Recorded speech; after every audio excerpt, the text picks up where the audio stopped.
Абайдың 28-ші қара сөзі. Ей мұсылмандар, біреу бай болса, біреу кедей болады. Біреу ауру болса, біреу сау болады. Біреу ұры болса, біреу жақсы адам болады. Біреу ешкімге де зияны жоқ болса, біреу барлық адамға зұлым болады.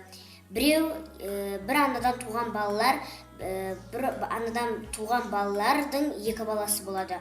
Олардың біреу есті, біреу есер болады.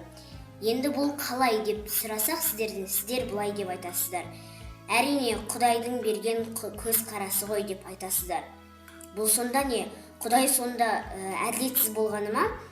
Мысалы, Құдай қайдағы жоқ бір көшеде жүрген ұрының денесін сау қылады екен, ал қайдағы жоқ ешкімге зияны тимейтін бір момынның денесін қор қылады екен. Бір анадан туған балалардың біреуін есті қылады екен, біреуін есер қылады екен.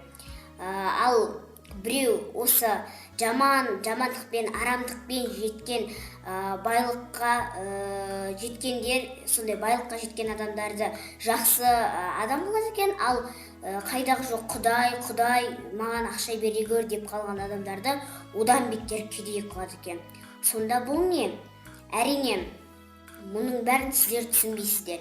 Себебі Құдай яғни Құдай осы біздер Құдайдың бір затымыз. Яғни Құдай бізде не істесе де өзі біледі. Мысалы, Құдай біреуді жаман қылса да, жақсы қылса да, бай қылса да, кедей қылса да өзі біледі. Оны ұры қылса да, ауру қылса да, сау қылса да өзі біледі. Себебі осы адамдар, тағы да басқа да заттардың бәрі өзіндікі. Сондықтан да ол өзінің затын өзі қалай пайдаланса солай біледі.